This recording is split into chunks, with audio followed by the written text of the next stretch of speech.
Former House Speaker Newt Gingrich begins to almost sound like the adult in the metaphorical room of Republicans. That either spells more bad news for the GOP or it heralds its new de facto leader, or both. In our third story in the countdown, Gingrich takes on boss Limbaugh, sort of, while another prominent conservative says it plainly. Quote, Rush is wrong, unquote. Appearing on Meet the Press, Mr. Gingrich found a description for anyone who wants the president to fail. One word, irrational. This president has popularity, although the fact is his current approval rating is about the same as George W. Bush at the same point in 2001. 58% for a new president is very normal, because I mean, look, you got to want the president to succeed. You're irrational if you don't want the new president to succeed, because if he doesn't succeed, the country doesn't succeed. So, I mean, that's not. Do you think Republicans are discordant on that point about whether they want him to fail or succeed? I don't think anyone should want the president of the United States to fail. I want some of his policies to be stopped, but I don't want the president of the United States to fail. I want him to learn new policies. No, Mr. Gingrich obviously did not mention Limbaugh by name. It should be noted that thus far Gingrich has not issued any kind of apology, though boss Limbaugh did respond. More on that presently. But a former Bush speechwriter, David Frum, has called Limbaugh out by name in an upcoming Newsweek cover story entitled Why Rush is Wrong, after describing on the one side President Obama's appealing demeanor, quote, and for the leader of the Republicans, a man who is aggressive and bombastic, cutting and sarcastic, who dismisses the concerned citizens in network news focus groups as, quote, losers. But do the rest of us understand what we are doing to ourselves by accepting this leadership? Rush is to the Republicanism of the 2000s what Jesse Jackson was to the Democratic Party in the 1980s. He plays an important role in our coalition, and of course he and his supporters have to be treated with respect, but he cannot be allowed to be the public face of the enterprise.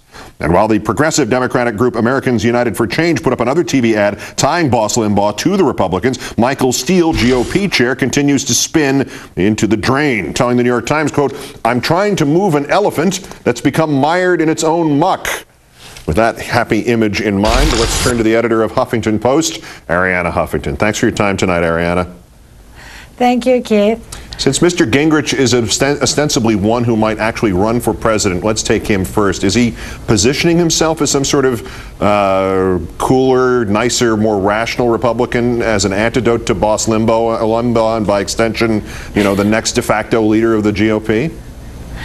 Well, Gingrich understands, Keith, that there is a real void at the top of the Republican Party, and there are, in fact, kind of two sections in the Republican Party. Those who are groveling at Rush Limbaugh, who basically don't dare say anything with which he might disagree or take it back as soon as they say it.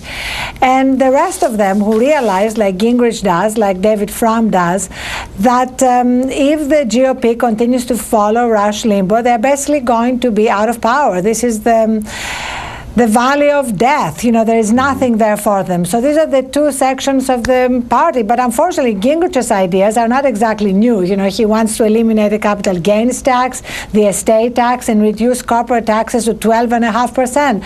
I mean, these are the same kind of ideas that got us to the brink of disaster where we are at the moment. And here's something even more frightening, Arianna. I think I agree with Limbaugh about Gingrich. He has now responded to Gingrich and said, I'm surprised by nothing when I'm dealing with people in the media who think they're in politics. He's obviously referring to Gingrich. They are fly-by-night operators, and most of them stand for nothing until they see a poll about what the American people want. Also, they're running TV ads against me. Newt Gingrich wishes they were running TV ads against him. Years ago, at a dinner in Washington, I made the mistake of saying to the man next to me, I totally disagree with Gingrich, but at least he believes in what he's saying. And the guy snorted. He says, he didn't believe anything. He says what the focus groups tell him to say. If that's even slightly true in this case, and you have evidence from me and from boss Limbaugh about this, what does that say about Republicans' actual opinions of Limbaugh? Is Gingrich reading the tea leaves correctly?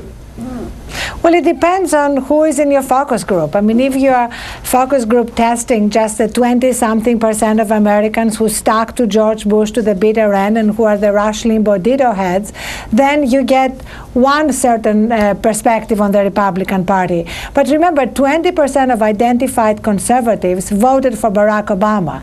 So if you look at that Republican Party, you get a very different answer. The bottom line, Keith, is that right now Bill Buckley must be turning in his grave, because the Republican Party right now is represented at the intellectual level by Rush Limbaugh, by Joe the Plumber, and by Sarah Palin, basically the drug addict, the accidental celebrity, and the woman who could see Russia from her porch. Yeah, it's not a very high IQ total if you were to give it a sum. But here's a question that just occurs to me. This tension between these two parts of this party, is the party going to survive this? Are we going to come out at some point in perhaps the long-term future with two parties who wind up suing each other over the use of names like Republican or conservative?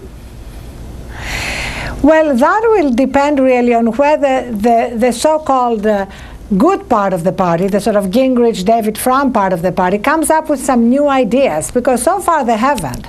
And one of the problems I'm having with what David Frum wrote is that he's comparing Limbaugh to the Jesse Jackson of the 1980s. Well, I went back and reread Jackson's speech at the '88 convention, and really it's an incredibly good speech. He issued a moral challenge to America. It was very prescient, talking about how the greedy even do not benefit long from the greed.